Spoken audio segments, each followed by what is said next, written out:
twumva ijambo ry'Imana buri munsi, turabwirizwa buri munsi, turabwiriza buri munsi, kandi iyo turi mu nzu y'Imana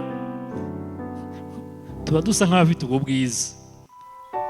Ariko abana mwabonye umukino badukiniye imbere bagaragaza ko ngo uwo mukristo ngo yumunyereyeho gatoya, berekanaga bagaragaza ikimenyetso cyo gukubita n'iki.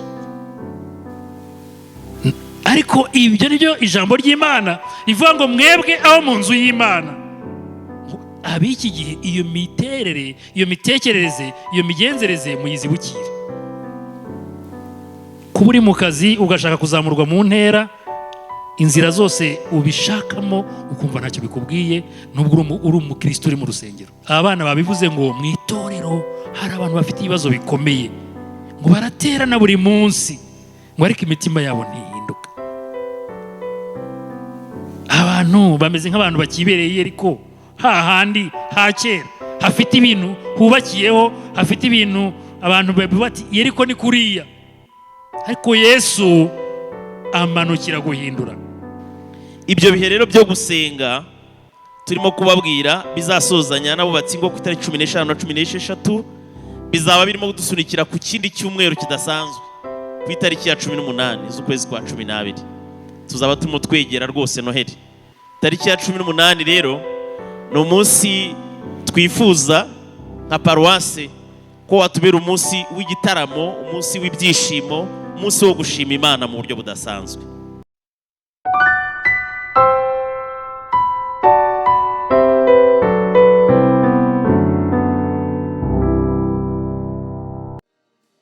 Reka mbabwire nahuye namwe, ampa ibyishimo n'umunezero, ibikiri inkuru barira no gusa, nanjye ndi umugabo wo kubihamya. Reka mbabwire nahuye namwe, ampa ibyishimo n'umunezero, n'ibikiri inkuru barira no gusa, twese turi abagabo bo kumuhamya ko yihariye.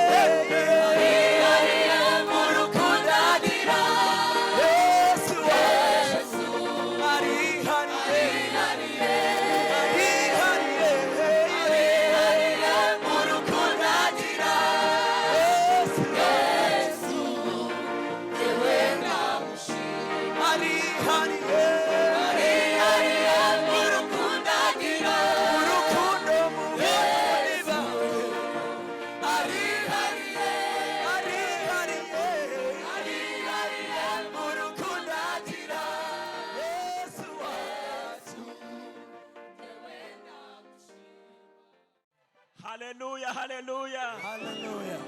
Imana ihabwe icyubahiro. Dufite umunezero mwinshi kuko twemereye kuboneka muri rino teraniro rya kabiri ngo dukomeze tuyihimbaze, tuvuge iby'imbaraga yakoze, kandi tuze kugirana umwanya wo kumva ijambo ryayo n'umwanya wo gusenga tuyisaba ibyo tuyifuzaho.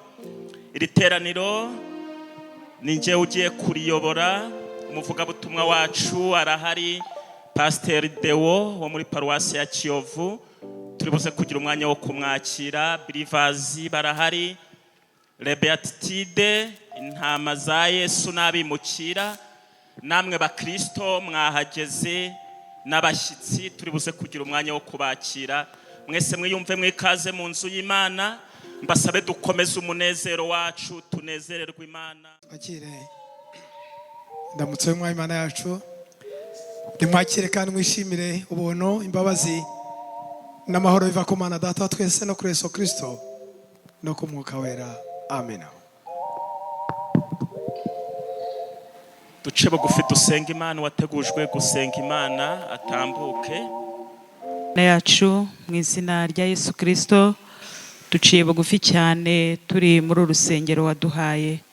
Turagushima kubw'impano y'ubuzima waduhaye, tukaba twabyutse bikemera, tukabona umucyo, tukabona ubushobozi bwo kugera hano. Icyubahiro ni icyawe. Imitima yacu iciye bugufi cyane Data. Uyu munsi wawe uturemeye kugira ngo tuwishimiremo.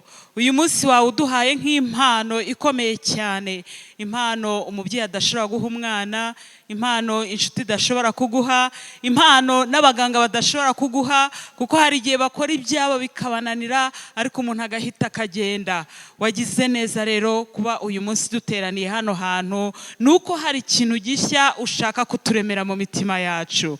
Data mwiza, reka tukwinginge kugira ngo muri izo mbabazi zawe, muri urwo rukundo rwawe ruhebuje twamaze kuririmba, mu butware bwawe no mu buhanga bwawe, umwe wese Mana agirirwe neza kuri uyu munsi. Ijambo tugiye kwiga ni Bibiliya twabonye imyaka ishize ari myinshi, ariko reka bye kuba ibisanzwe, ahubwo umuntu wese abona ari ikintu gishyashya abonye, ayumve ari ijambo rishyashya yumvishe muri we. Mwami mwiza, turakwinginze kugira ngo umwuka wera amanukire kutwemeza, kugira ngo niba hari icyaha tubonye twihane, niba hari aho guhinduka duhinduke, niba hari ingamba tugomba gufata tuzifate. Reka twe kubigira akamenyero Mana. Bijya bibabaza cyane iyo umuntu basomye igice ati icyo ngicyo narakimenyereye, nagisomye muri Sunday school, uko amajwi agatangira kumusanga. Mana turakwinginze kugira ngo ayo majwi yose uyacecekeshe mu izina rya Yesu. Ijambo ryawe riza ririshya kuri uyu munsi, kandi rigira icyo rihindura mu mitima yacu, kugira ngo tuve hano hantu turi bashyashya, tuve hano hantu twishimira. Mana turebe nk'itoro rya Remera Kicukiro, umuntu wese yaje ari umwe ku giti cye, ariko ubu noneho hano turi itoro rya Remera Kicukiro n'abashyitsi waduhaye, uturebe muri iyo sura kugira ngo tuze gusohoka hano Mana imitima yacu inezerewe, kandi nawe utunezerewe, kuko twabaye abantu bumvira kandi tugiye gushyira mu bikorwa ibyo utubwira. Utugirire neza, uduhe guhuza umutima, umwuka wera kugira ngo abashe kutumanukira. Ufasha abaririmbyi, ufasha umuyobozi wa gahunda, ufasha umwigisha, ufasha abasoma ibice, buri muntu wese, aba protokole, mu izina rya Yesu. Imbaraga zawe zidushyigikire, marayika murinzi azebe hano hantu, kubera ko turabizi ko iyo twateranye umwanzi nawe yohereza ingabo, ariko mu izina rya Yesu turaheza izo mbaraga z'umwijima zose, dayimoni muhozi n'ingabo ze zose ziherezwe ikuzimu mu izina rya Yesu. Amaraso ya Yesu adukote kugira ngo tugire ibihe byiza hano hantu Mana. Abaje bazanywe n'indi migambi mibi, umwuka wera bafate bihane mu izina rya Yesu. Turashaka kubona impinduka, turashaka kubona iki cyumweru kibi, cyumweru cy'umugisha. Turashaka kubona abaje barwaye bakira, turashaka kubona abaje bafite ibyifuzo batahana igisubizo, turashaka kubona abaje bararambiwe urugendo bongererwamo imbaraga, turashaka kubona Mana ibintu bishyashya, turashaka ko turemera ubuhamya bushyashya kuri uyu munsi mwiza waduhaye Data. Urakoze, tuguhaye icyubahiro, abari wowe uyobora gahunda yose, abari wowe ureba mu mitima icyo dukeneye, abari wowe uzenguruka hano hantu hose. Imbaraga zawe zitugote, kandi umuntu wese umuganiriza ukurikije kwifuza kwe. Abana gutuza, ababyeyi gutuza, buri muntu wese Mana uko yaje agufitiye inyota agutahane, kandi n'uwaje apfa kwiyizira gusa yaturutse mu rugo atazi ikimuzanye, ubona umwuka wera musanga mugirire neza. Imbabazi zawe zitubeho, kandi Mana ubwiza bwawe tubeho mu izina ryiza rya Yesu. Urakoze, amen. Urwandiko Pawulo yandikiye Abaroma igice cya 12, turasoma duhereye ku murongo wa mbere tugeze ku murongo wa 11. Abaroma 12 umurongo wa mbere kugeza ku wa 11. Imirimo ikwiriye imibereho ya Gikristo. Nuko bene data, ndabinginga kubw'imbabazi z'Imana ngo mutange imibiri yanyu ibi bitambo bizima byera bishimwa n'Imana, ariko kwikorera kwanyu gukwiriye. Kandi ntimwishushanye n'ab'iki gihe, ahubwo muhinduke rwose mugize imitima mishya, kugira ngo mumenye neza iby'Imana ishaka, ari byo byiza, bishimwa kandi bitunganye rwose. Ndababwira umuntu wese muri mwe mbwirijwe n'ubuntu nahawe, mwe kwifata uko mutari, ahubwo mutekereze mwitonze nk'uko Imana yagereye umuntu wese kwizera. Nk'uko mu mubiri umwe dufite ingingo nyinshi, kandi ingingo zose zikaba zifite umurimo umwe, zikaba zidafite umurimo umwe, natwe niko turi, kuko turi benshi nyamara turi umubiri umwe muri Kristo. Umuntu wese ni urugingo rwa mugenzi we. nuko kuko dufite impano zitandukanye nk'uko ubuntu twahawe buri, niba twarahawe ubuhanuzi duhanura uko kwizera kwacu kungana, cyangwa niba twarahawe umurimo wo kugabura iby'Imana tugira umwete wo kubigabura, cyangwa uwigisha agira umwete wo kwigisha, cyangwa uhugura agira umwete wo guhugura. Ugira ubuntu abugira atikanyiza, utwara atwarana umwete, ugira imbabazi azigira anezerewe. Urukundo rwanyu rwe kugira uburyarya, mwanga ibirunuka, muhorane n'ibyiza. Ku byo gukunda bene data mukundane rwose, ku by'icyubahiro umuntu wese ashyira imbere mugenzi we, ku by'umwete ntimubibyangwe, muhirimbane mu mitima, mukorere umwami wacu. Twakire neza ijambo ry'Imana.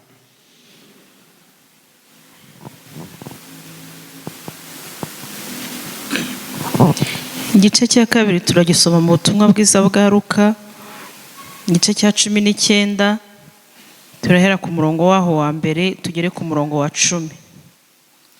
Luka ibice 19 turasoma duhereye ku murongo wa mbere tugere ku murongo waho wa 10.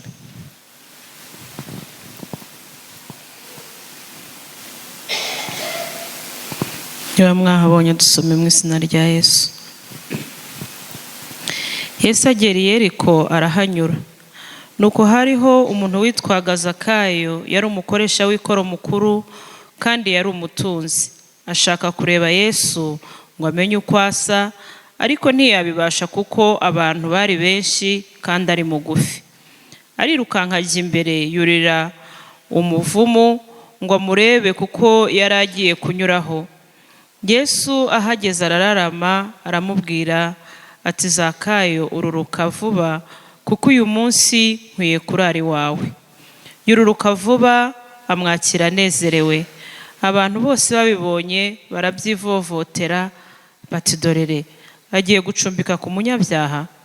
Maze Zakayo arahaguruka abwira umwami Yesu ati, dore databuja, umugabane wa 2 w'ibintu byanjye ndawuha abakene, kandi umuntu wese nambuye ndabimuriha 4. Yesu aramubwira ati, uyu munsi agakiza kaje muri iyi nzu, kuko nawe uri umwana wa Aburahamu, kandi umwana w'umuntu yazanywe no gushaka no gukiza icyari cyazimiye. Twakire neza ijambo ry'Imana. Muraho neza. Yesu ashimwe. Haleluya. Ndashima Imana impaye uyu mwanya kugira ngo tuganire ku ijambo ryayo kuri iki cyumweru. Icyumweru gikurikira icyo twizihijeho isabukuru y'ivugururwa ry'itorero, kandi turacyari muri uwo mwuka wo gutekereza ku kwivugurura. Mwumvise ko n'ubutumwa twagiye twumva mu ndirimbo zitandukanye abaririmbyi baturirimbiye bagiye bagaruka kuri icyo kintu cyo kwivugurura, cyo kwitekerezaho. Abasenze bajya bavuga ngo Mana turashaka ibintu bishya. Haleluya. Bivuga ko uwo mwuka wo kuvugurura turacyawurimo. Niyo mpamvu nanjye insanganyamatsiko y'uyu munsi nayise ngo ntimugakurikize imibereho y'ab'iki gihe, ahubwo mureke Imana ivugurure ibitekerezo byanyu, mube muhindutse rwose. Twanabibonye mu ijambo ry'Imana mu itegeko twasomye mu rwandiko Pawulo yandikiye Abaroma igice cya 12 umurongo wa 2. Bibiliya nakoresheje ntegura nuko ivuga, ntimugakurikize imibereho y'ab'iki gihe, ahubwo mureke Imana ivugurure ibitekerezo byanyu, mube muhindutse rwose. Abadusomeye bakoresheje Bibiliya yera ho aravuga ngo, kandi ntimwishushanye n'ab'iki gihe, ahubwo muhinduke rwose mugize imitima mishya. Haleluya. Iri jambo twongeye gutekerezaho mu gihe turi muri uwo mwuka wo kwivugurura, niryo jyewe ririmo kunkora ku mutima muri iki gihe, ariko nongeye no gukorwa ku mutima n'ibintu abana baturirimbiye, intama za Yesu. Reka mbibutse gatoya. Bavuze ngo itorero ry'Imana ririmo abantu bababaje. Buri munsi baraterana baza gusenga nicyo bavugaga, ariko ntibahinduke. Ngo basana imitima y'abandi cyangwa bareba imitima y'abandi, ngo ariko iyabo bayisize inyuma cyangwa batayitayeho. Mu yandi magambo, ngo ntibahinduka muri kamere zabo, ngo bazamera nk'urutare rwameze mu nyanja, amazi yagenda cyane yahorera cyangwa yagenda gake, ngo ruzahora ari urutare.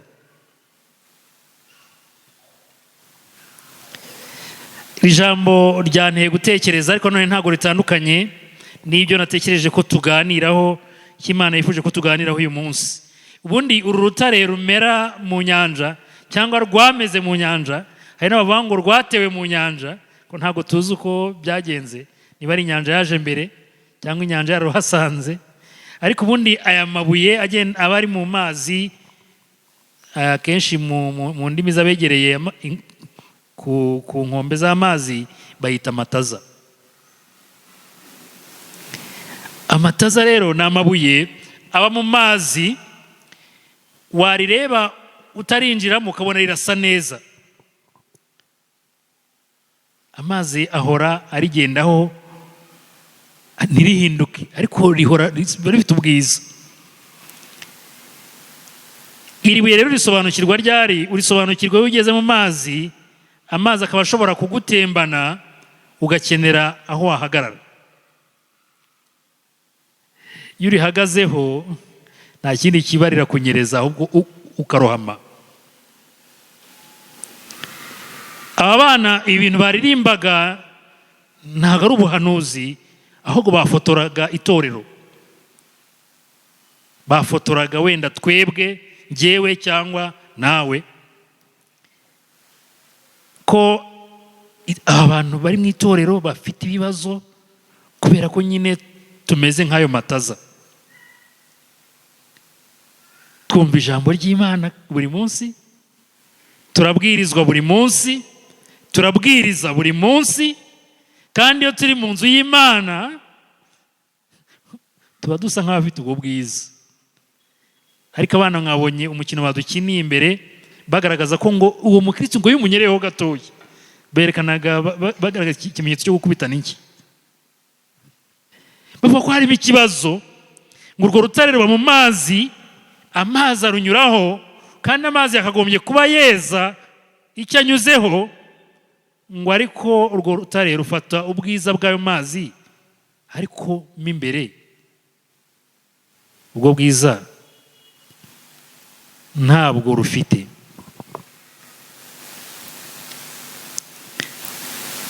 Ntimugakurikize imibereho y'ab'iki gihe, ahubwo mureke Imana ivugurure imibereho yanyu, ivugurure ibitekerezo byanyu, ivugurure imitima yanyu, mube muhindutse rwose.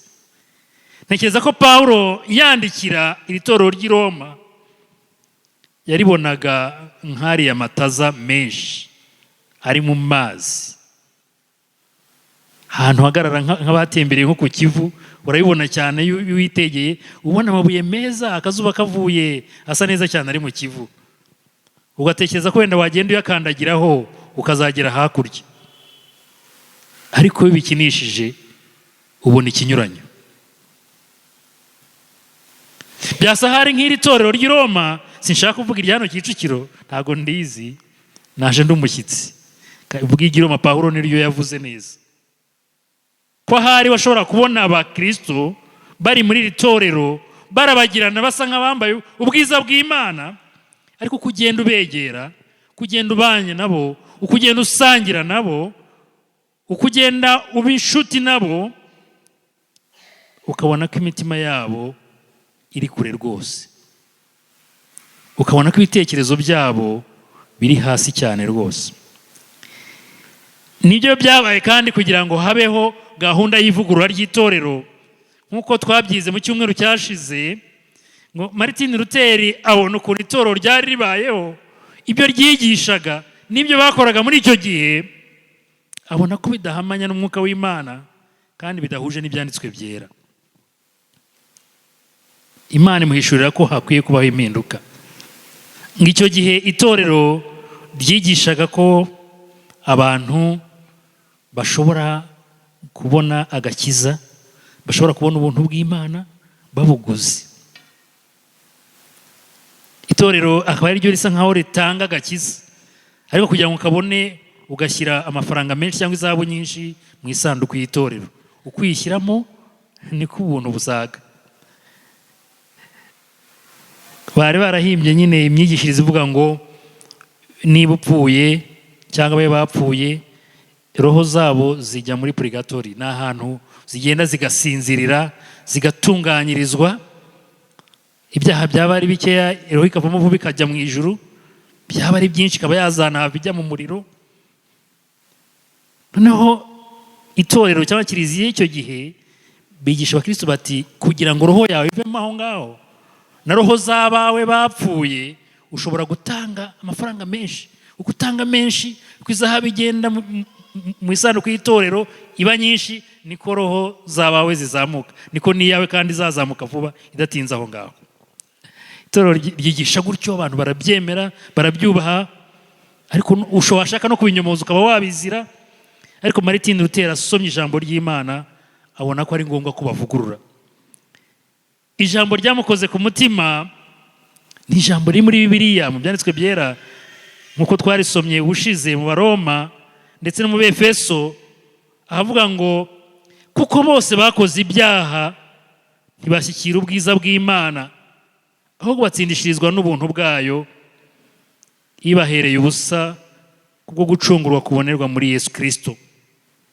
Ariko impano y'ubuntu bw'Imana ntigira ihuriro n'icyo gicumuro, kuko igicumuro cy'umwe cyateje abantu benshi urupfu, niko ubuntu bw'Imana bw'umuntu umwe ari we Yesu Kristo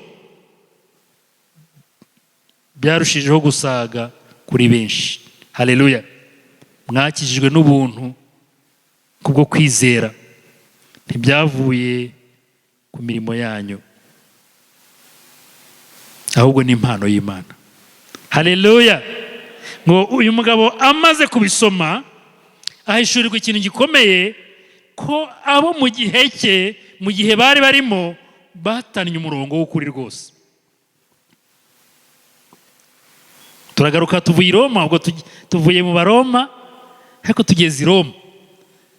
Iki gitorero uko ryari rimeze cyagaragaraga ari nk'iringiri abana baturirimbiraga. Amabuye ari mu nyanja, ibitare bifite ubwiza, ariko ubwiza budahari.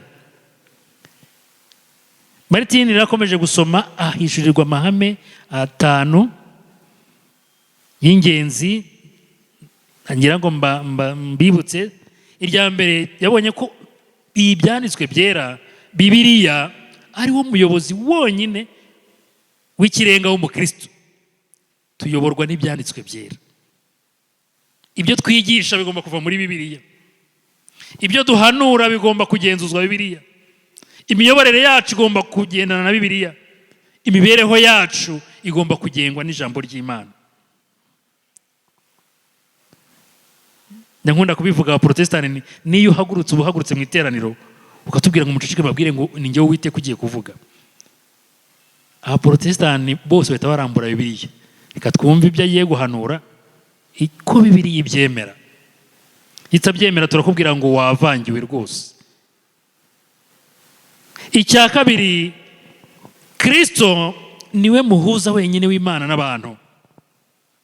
Birashoboka ko bamwe bumva ko hari abandi batuvugira imbere y'Imana, hari abandi batugererayo, hari bazina bacu batuvugira, hari abandi babyeyi bacu badutakambirira Imana, ariko Martin Luther yetswe ko, kandi niko natwe tubyizera, ko Kristo wenyine niwe muhuza w'Imana n'abantu nk'uko ibyanditswe byera bivuga. Icya gatatu, dukizwa dutsindishizwa n'ubuntu bw'Imana. Haleluya, haleluya. Ntibyavuye ku mirimo yanyu, kuko biza kuba ari imirimo gusa n'ubutunzi twatanga mu itorero, abakene bari kuza babande, abadafite icyo batanga babande. Ikindi yavuze ni uko kwizera konyine ariko kuduhesha ubwo buntu bw'Imana. Haleluya. Ntago bihenze, ni ukubikikira, kwemera mu kwizera, ukabyakira ko umwami Yesu agutsindishiriza, ko amaraso ye ariyo yatwunze n'umwami Imana, ko ari yadukuraho ibyaha, agakiza ukagashyikira. Dutsindishizwa n'ubuntu bw'Imana kubwo kwizera. Ikindi yavuze, ntago 95 twazirangiza, ndavuga iz'ingenzi. Yaravuze ngo icyubahiro ni icy'Imana yonyine. Ibyo dukora byose, ibyo tugeraho byose, urwego twazamukaho rwose, ni ukugira ngo Imana ihabwe icyubahiro. Haleluya, haleluya. Icyubahiro kibi cy'Imana. Ingingo nsorezaho iza kutuganisha muri ibi byanditswe, nivuga ngo itorero rigomba guhora ryivugurura. Itorero rigomba guhora ryivugurura. Yabivuze mu Kilatini, ntabwo nashatse kugisubiramo cyane, ariko nuko yavuze ngo itorero ni irihora ryivugurura. Icyo nagira ngo dutekerezeho nuko hari igihe twibwira ko itorero rigomba gukomeza rikamera nk'uko Martin Luther yarishushanyije mu 1517. Ahubwo icyo Martin Luther yatangije ni uko abantu bagomba guhora bivugurura. Itorero, imibereho yabo ijyana n'igihe barimo, ariko kandi bishingiye ku gipimo kituyobora, ariryo jambo ry'Imana. Haleluya. Ngizo inkingi esheshatu navuga ngo zivugurura. Martin Luther rero yatubwira ati noneho ubu mwese mwakwigererayo, kuko umwenda wari ukingirije ahera cyane igihe umwami Yesu yatangaga waratandukanye, kugira ngo njye nawe, haleluya, tuba abatambyi, tujye imbere y'Imana tuyibwire. Mu gihe kera abantu batugereragayo bakatubwira, tukabatuma, nta n'uwamenya niba barabigezagayo neza. Ariko uyu munsi ihame ni uko buri wese yigererayo. Bamwe baravuze bati Martin Luther ibyejejwe abivanye ku ruhimbi, abijyanye ku isoko, iby'Imana abitereye batizera. Abantu bose ngo babaye abatambyi. Ibyo twabimurega, murumva atari ikibazo ra? Ariko ibi Martin Luther yakoze ni nabyo Yesu yakoze. Ntabwo Martin Luther ari ibye yihimbiye. Umwami Yesu ngo arimo agenda i Yeriko, ngo abona abantu bamukurikiye, ngo arahatina, ahakorera ivugabutumwa, ariko akora n'ikindi kintu gikomeye. Ngo abona Zakayo ashaka kumureba yuriye igiti, aramubwira ati Zakayo ururuka, uyu munsi ndarari wawe. Abari bakikije Yesu, abigishwa be, abo mu idini y'icyo gihe, babona akoze ibintu bidakorwa. Icya mbere, Yeriko ntabwo afite amateka meza. Yeriko ni ahantu havumwe, no kuba yari kuhatina nk'umukozi w'Imana, nk'umuhanuzi, ntabwo byari bisobanutse neza. Ikindi noneho, ajyanye ubwiru bw'Imana mu nzu y'abanyabyaha. Ntibyabagaho. Reka dusome mwumve muri Yesuwa igice cya 6 umurongo wa 26-27, turebe ikintu Imana ivuga kuri Yeriko. Nicyo Yesuwa yivuzeho. Yesuwa yaravuze ngo icyo gihe Yesuwa arabihanangiriza, arahira ati umuntu uzahaguruka akajya kubaka uyu mudugudu w'i Yeriko avumwe imbere y'Uwiteka.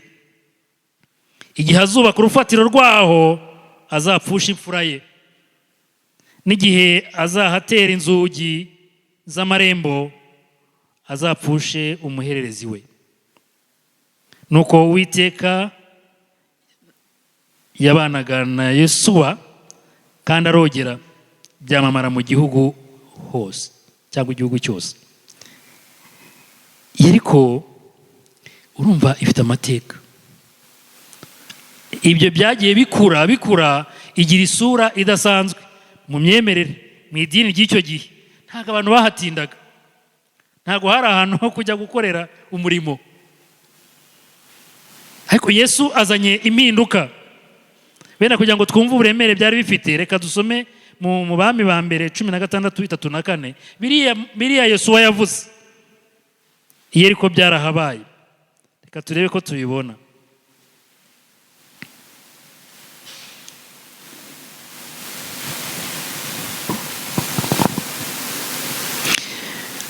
Ku ngoma ya Ahabu, Yeri Beteri yubaka Yeriko.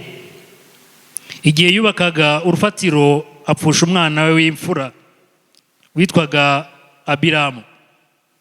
Ashinze ibikingi by'amarembo, apfusha umuhererezi we witwaga Segubu, nk'uko Uwiteka yari yaravuze abivugiye mu kanwa ka Yosuwa mwene Nuni.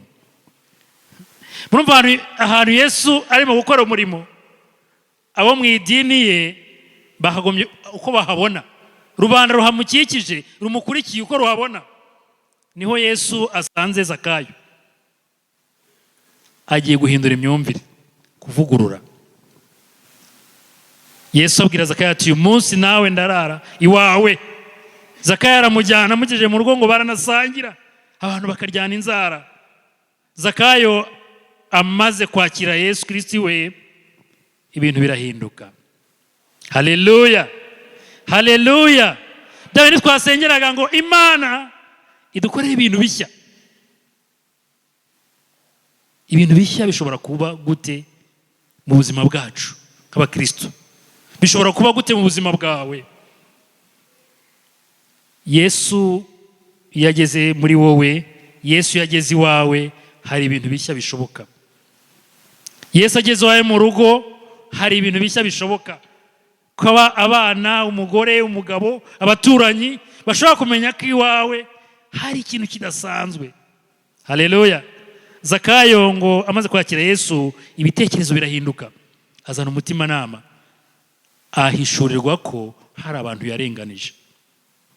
Aravuga ngo mwami Yesu, yavuze ngo mwigisha, ngo mfashe umwanzuro abo narenganije. Kandi Yesu ntabyo yari yigishijeho, yaramwakiriye gusa iwe. Yesu ntabwo yigeze amubwira andi magambo menshi. Ariko Zakayo ibitekerezo birahinduka, ngo hari abo narenganije, ngiye kubasubiza ibyo nabahuguje mbikubye 4. Ikindi cyabaye, umutima wa Zakayo warahindutse. Aravuga ati, ariko ndabona nkikijwe n'abantu badafite uko bameze. 1/2 cy'ibyo ntunze ngiye kubiha abakene. Haleluya. Kuko umutima w'umuntu wakiriye Yesu, umutima uhinduka. Ntekereza ko Zakayo ntabwo akiri rwa rutare ruri mu nyanja, ruvuga ngo uko amazi yahorera yagenda gake cyangwa cyane, ngo urutare ruzahora urutare. Ariko uko urutare rwaba rumeze kose, iyo rwahuye na Yesu rurajanjagurika, ruhinduka ikindi kintu. Haleluya. Nicyo cyabaye kwa Zakayo. Dukeneye impinduka, dukeneye ivugururwa mu mitima yacu, mu mitekerereze yacu, mu myizerere yacu, kugira ngo Yesu tuvuga ahindure ubuzima, kugira ngo ibyo twizera bigire umusaruro. Abana babivuze ngo mu itorero hari abantu bafite ibibazo bikomeye, ngo baraterana buri munsi, ngo ariko imitima yabo ntihinduka. Abantu bameze nk'abantu bakibereye ariko hahandi hakera, hafite ibintu hubakiyeho, hafite ibintu abantu bati Yeriko ni kuriya. Ariko Yesu amanukira guhindura, amanukira kuvugurura. Ibi Martin Luther yakoze nta kosa yakoze, yasohoje icyo umwami Yesu yatangije. Natwe uyu munsi turabahamagarirwa kwivugurura, twarangiza tukanavugurura, tukavugurura ibyacu, tukanavugurura n'itorero duhuriyeho. Abakristo badahindutse bariya abana bavugaga, abayobozi b'amatsinda muri paruwasi, mu itorero, inama z'itorero zirimo abantu badahindutse, ntago itorero rishobora gutera intambwe. Nuko urireba ukabona rirashashagirana kuri bariya abana bavuze, ariko warikandagiramo, waryinjiramo ukabura ikintu gifite ireme. Guhindura imyumvire, tukemera ko hari ibintu bishya bishobora kubaho, tukemera ko imibereho mishya ishoboka, tukemera ko hari iyo dushobora guhindura tugakora mu bundi buryo kandi bigakunda, ariko tumurikiwe n'ijambo ry'Imana. Ngiye kubaha urugero rusekeje ariko ntimuzabivuge. Rimwe nari ndi muri komisiyo y'iterambere, noneho tujya gusura paruwasi imwe, yari paruwasi ikennye cyane, ifite rwose ubona ubuzima nabwo. Noneho dukorana inama, turababaza ngo ni igiki mukeneye kugira ngo iyi paruwasi yanyu itere imbere. Twari twagiye nk'abantu batumwe n'inzego zikomeye, bose barabanza bararebana, bigeze aho nyine bavugana mu matsinda. Uzi ikintu batubwiye? Baratubwiye ngo mwabagabo mwe, ngo ikintu dukeneye twebwe, ngo dukeneye itegeko nshinga, ngo muzatubwire ubuyobozi bwa EPR butwoherereza itegeko nshinga.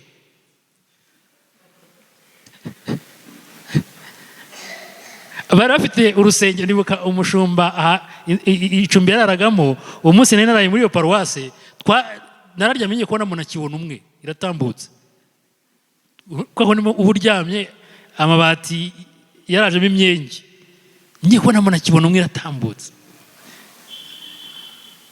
Iyo sura ntabwo nshobora kuyibagirwa. Tugeze mu nama bukeye, nari ndi kumwe n'undi mugenzi wanjye, turabaza ngo ikintu mwifuza kugira ngo paruwasi yanyu itere imbere ni ikihe?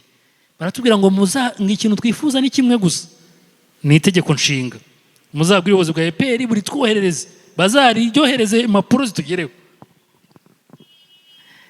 Urumva icyo bishatse kuvuga nk'abapresibiteriyeni. Hari ibintu abantu bubaka bakabyubakaho bikabatsindagira, bikarangira batakitekereza no ku musaraba no ku mwuka wera, batekereza amahame bishyiriyeho gusa, birangira n'iterambere ridashoboka. N'ubuzima bwawe bwa buri munsi ubu hari ibintu, hari ingeso wubatseho, hari imitekerereze ushobora kuba ufite, yaba iyawe ku giti cyawe, yaba iyo musangiye mu rugo rwanyu, muti mu rugo rwacu nuko bimeze. Ibyo bintu mukabyubakaho bikabadindiza imyaka n'imyaka, mukashobora umuntu akaba yanabiraga n'abana be. Itegeko nshinga ni urugero, riraza kubaka igisenge cy'icumbi ry'umushumba, nta n'urusengero rwari rumeze nka gutya nyine rwenda kugwa. Itegeko nshinga riri buvugurure urusengero, ryubaka urusengero rwiza nk'uru nguru. Ariko hari ibintu abantu batsimbararaho bigatuma batareba no ku musaraba, bigatuma na mwuka wera batamwumva, bigatuma na Yesu naho yagera iwabo impinduka batazemerera ngo zikore.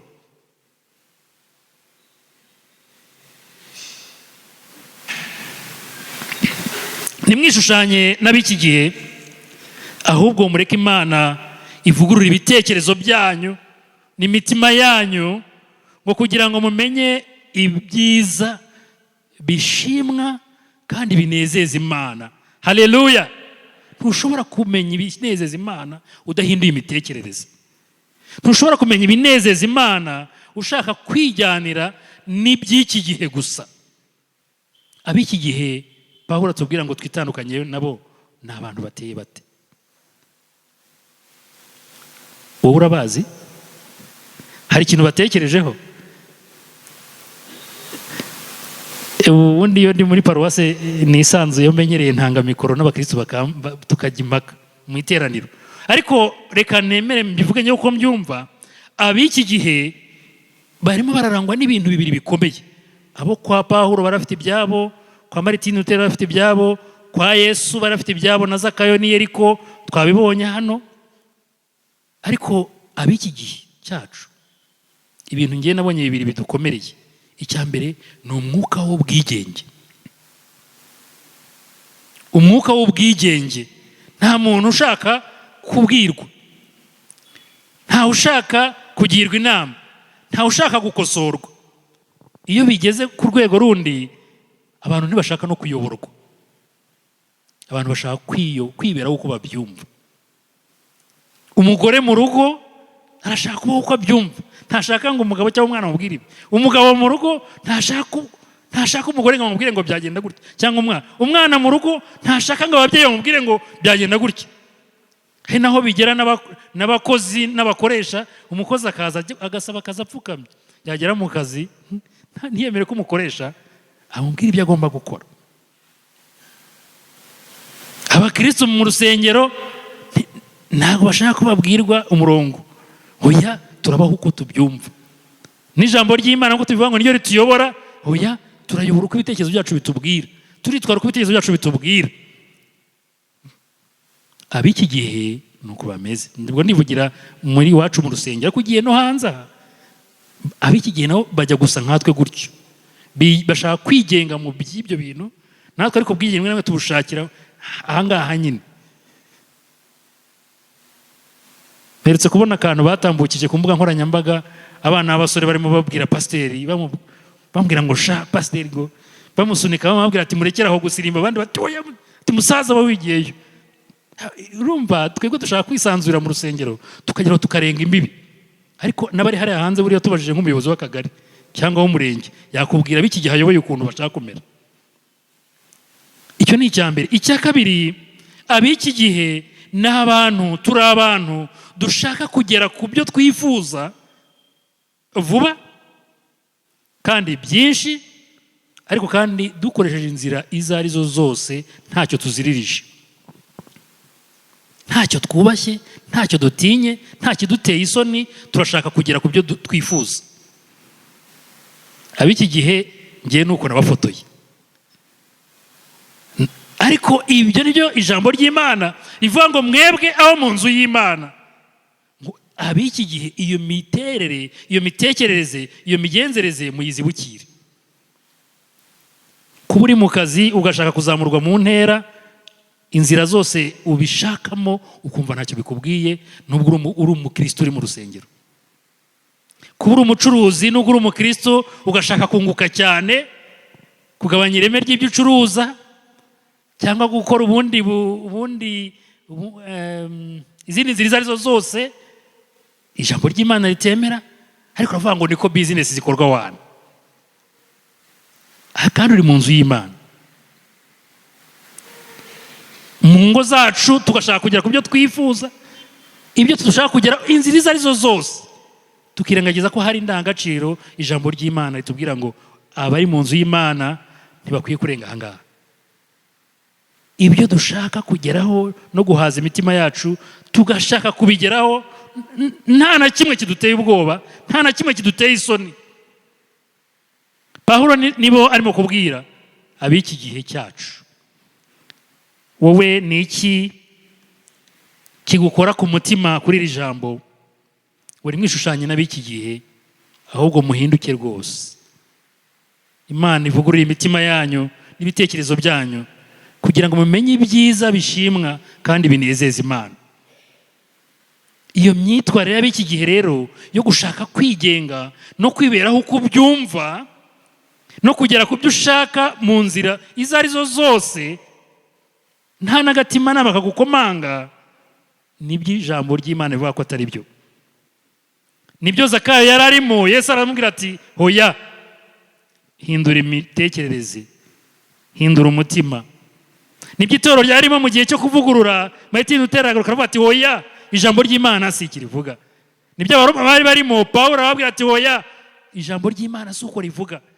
Uyu munsi wenda nawe nibyo urimo, nanjye naje kukubwira uyu munsi ngo hoya, Mwuka w'Imana si icyo avuga. Mwuka w'Imana akubwira ngo hindura imitekerereze, reka Umwuka Wera avugurure umutima wawe, kugira ngo izi mbuto tuvuga, izi mpano Pawulo agarukaho zo guhanura, zo kwigisha, zo kugira ubuntu, z'urukundo n'izindi zose zibashe kubyara umusaruro.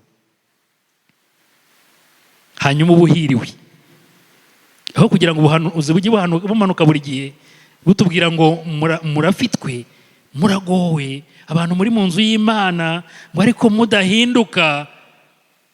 Ahubwo izi mbuto niduhindura imitima, tugahindura imitekerereze, izi mbuto zizagaragara. Abo tubana bazishimire, abo dukorana bazishimire, abaturanyi bazishimire, abatuyobora bazishimire, n'abo tuyobora bazishimire, kuko hari ikintu cyahindutse. Mwami Yesu uyu munsi arifuza kuvugurura umutima wawe, arifuza kuvugurura ibitekerezo, kugira ngo nawe usobanukirwe ibyiza, unezeze Imana. Ese hari icyo Umwuka Wera yakweretse kitameze neza ukeneye ko yavugurura? Wakwigira ijuru tugasenga Imana. Numva Yesu anyemeza ko mbuze imbaraga, ngo njye musenge iteka, ntacyo nzamuburana.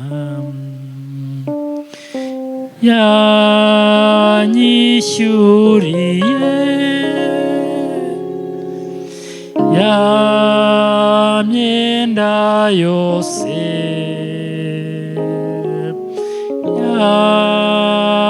yambabari ibyaha,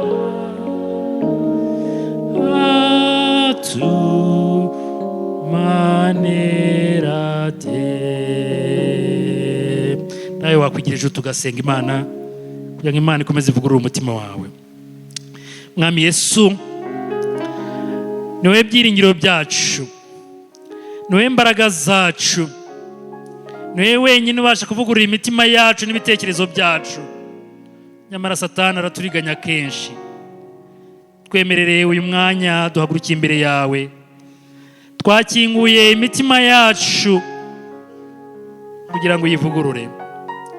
Twakinguye ibitekerezo byacu kugira ngo duhe icyerekezo gishya, kandi ubasha kubikora mu izina rya Yesu. Ubasha kubikora mu izina rya Yesu. Dusengeye ubwoko bwawe, dusengeye ubwoko bwawe, tubwaturireho imbaraga. Abafite ibitagenda neza mu mirimo yabo, Mana ubahe kongera kumurika, babere imbuto nziza, babere umunezero abakozi babo, babere umugisha abakoresha babo, abagabo babere umugisha abafasha babo, abafasha babere umugisha abagabo babo, ababyeyi babere umugisha abana, urubyiruko rubere umugisha umuryango. Hari byinshi Mwuka Wera yatweretse twitwaye nk'ab'iki gihe, kandi nta musaruro bishobora gutanga, ariko umusaruro uturuka iwawe n'umugisha uturuka iwawe uduha umunezero urambye. Turakwinginze kugira ngo uwo munezero uturuka ku mpinduka uduhaye ukomeze kugenda mu mitima yacu, kandi ukomeze kuvuga ubutumwa. Twubakemo ubuhamya bushya, kandi ubasha kubikora. Imitima yacu igukira ibyawe, kandi ibitekerezo byacu bihishurirwe igikwiye, kugira ngo tugushimishe, tukunezeze, mu izina rya Yesu Kristo umwami wacu, amen.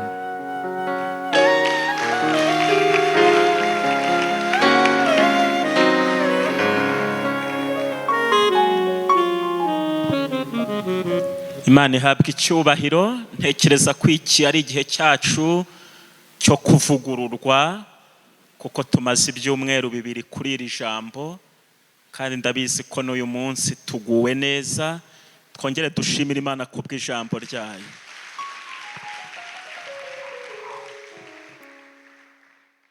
Nizeye Imana Data wa twese ushobora byose, umuremyi w'ijuru n'isi. Nizeye na Yesu Kristo umwana wayo w'ikinege, umwami wacu, wasamwe kubw'Umwuka Wera, abyarwa n'umwari Mariya, yababajwe ku ngoma ya Ponsiyo Pilato, yarabambwe, arapfa, arahambwa, amanuka ikuzimu, ku munsi wa gatatu azuka mu bapfuye, azamurwa mu ijuru, yicaye iburyo bw'Imana se ushobora byose, niho azava aje gucira urubanza abazima n'abapfuye. Nizeye umwuka wera, ndemera itorero ryera ry'abakristo bose n'ihuriro ry'abera, no kubabarirwa ibyaha no kuzuka kw'imibiri n'ubugingo budashira. Amen. Turagira ngo tubarangire abageni ya couple ya Daniel na Ariette. Ubukwe bwabo buri ku itariki 26 z'uku kwezi kwa 11 buzabera hano isaa 9. Hanyuma iriya couple ikurikiyeho ya Maurice na Chantal, ubukwe bwabo buri ku itariki 27 z'uku kwezi kwa 11 buzabera hano isaa 8. Hanyuma iyi couple turanze bwa mbere ya Jean Marie Vianney na Sandrine, ubukwe bwabo buri ku itariki 3 z'ukwezi kwa 12 buzabera hano isaa 8. Turakomeza kubasengera, tubagira inama, tubashyigikire, tubaha amafaranga kubera yuko urugo rusaba ibyangombwa. Imana ibahe umugisha, turakomeza kubasengera, musubire mu byicaro byanyu. Hari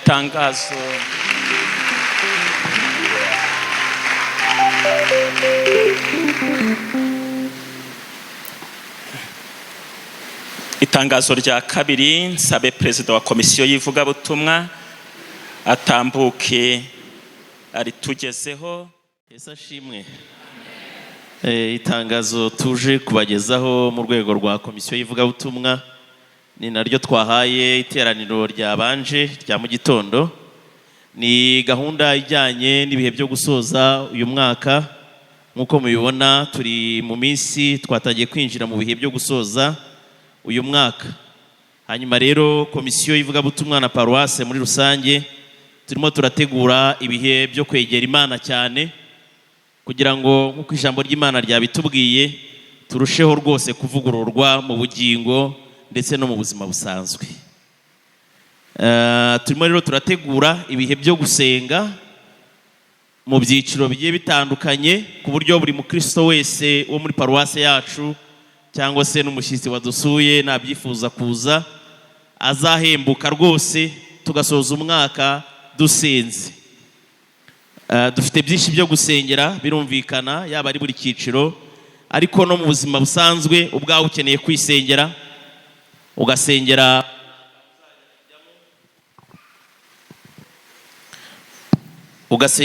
umwaka utaha wa 2023 kandi ubishyizeho umutima. Tugasengera igihugu, tugasengera itorero, tugasengera imiryango, tugasengera ibyifuzo bitandukanye, kandi umwami Imana nta kabuza azatugirira neza. Dufite rero intego izaba ituyoboye, mu nyemerere nyisome, ntabwo ari ngari, mu butumwa bwiza bwa Yesu Kristo uko bwanditswe na Matayo igice cya 18 umurongo wa 19 kugeza ku wa 20. Reka masome. Haravuga ngo, ndababwira ukuri yuko ibyo muza, ku murongo wa 19, kandi ndababwira yuko ababiri muri mwe nibahuza umutima mu isi wo kugira icyo basaba cyose bazagikorerwa na Data wo mu ijuru. Kuko aho 2 cyangwa 3 bateraniye mu izina ryanjye, nanjye mba ndi hagati yabo. Turabahamagarira rero kwitabira bino bihe byo gusenga, twinginga Imana n'imitima yacu, ndetse abazabishobora bazakora ibyo bihe biyirije ubusa, ariko n'abatazashobora kubw'impamvu nabo bazakomeza bafatikanye na bene Data. Ibyo bihe rero ni ibihe tugiye kwinjiramo bizamara hafi kwezi. Dusaba ko buri mukristo wese yazabigiramo uruhare. Bizatangirana n'icyumweru cy'itariki ya 20, ku itariki 21, 22, ubwo ni muri uku kwezi. Hari ibyiciro uko twabiteguye, bazagenda basenga, abayobozi ba buri cyiciro tuzagenda nabo tuvugana nabo, ariko nabo batangire kubitegura. Buri cyiciro gifite iminsi 2 yo kuba imbere y'Imana, bagasenga aho biriwe mu miryango cyangwa mu kazi, ariko ku mugoroba saa 11:15 bakaza guhurira hano ku rusengero, bakahamara nibura amasaha 2 binginga Imana. Icyiciro iyo kivuyeho hakurikiraho ikindi iminsi 2, no kuvuga ku wa mbere, ku wa kabiri icyiciro kigasenga, ku wa gatatu gahunda isanzwe yo kuba imbere y'Imana mu masengesho no mu gitaramo n'iby'iteraniro twese. Ikindi cyiciro ku wa kane, ku wa gatanu nacyo kikajya imbere y'Imana iminsi 2 bagahura kuri ayo masaha nababwiye. Tuzatangirana rero n'icyiciro kigizwe n'abakuru b'itorero ku itariki 21 na 22. Ayo masaha nababwiye saa 11 n'igice kugera saa 2. Icyiciro cya kabiri kizaba ari abadiyakoni 24 na 25 bazaba bari imbere y'Imana. Hanyuma hakurikiraho urubyiruko ku itariki 28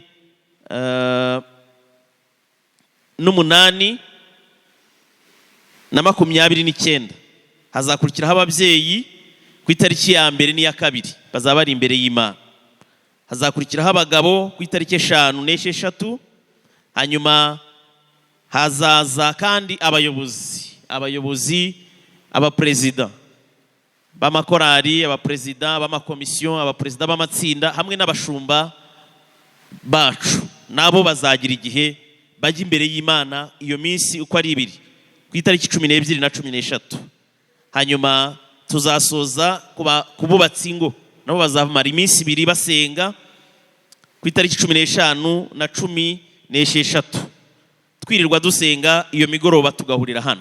Birumvikana ko hari bikorwa bisanzwe bibaho ku migoroba, cyane cyane amatorero y'ibanze.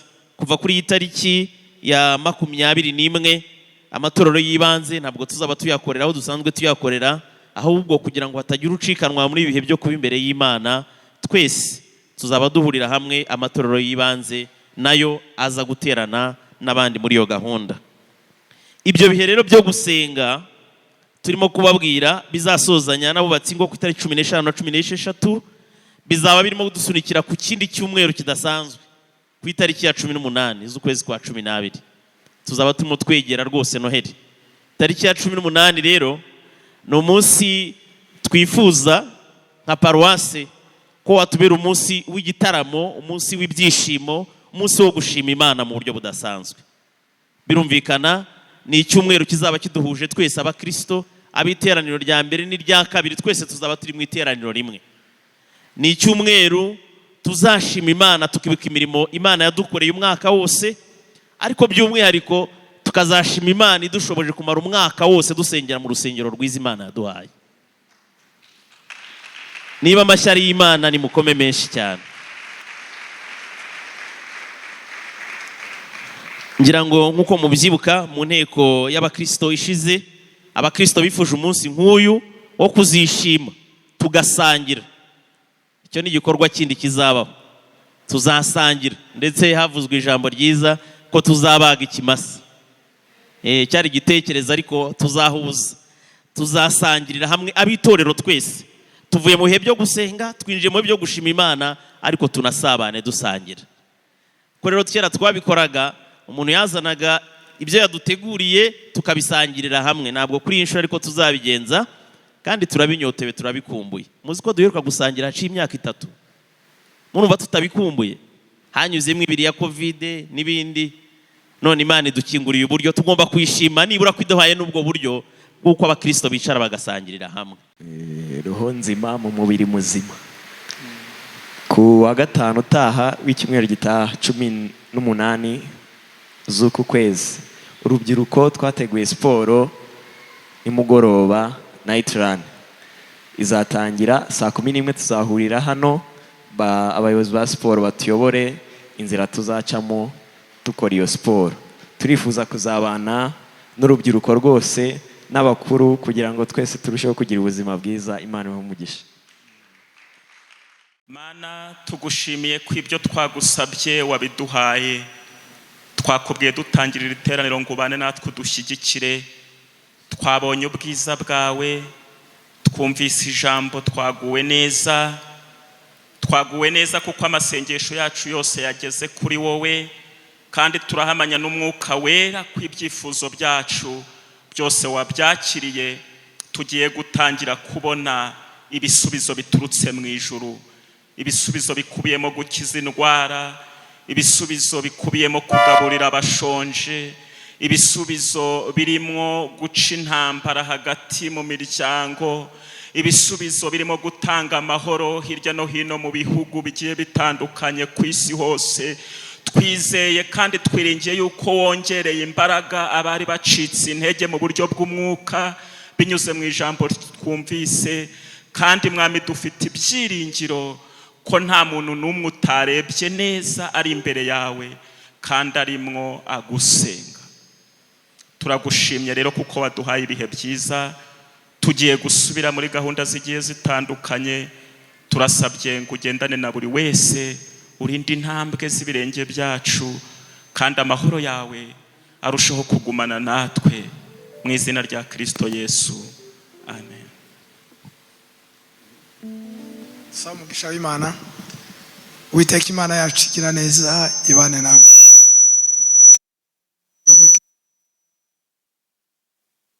Ne ukageza iteka ryose mu izina rya Data twese n'iry'Umwana n'iry'Umwuka wera, amen.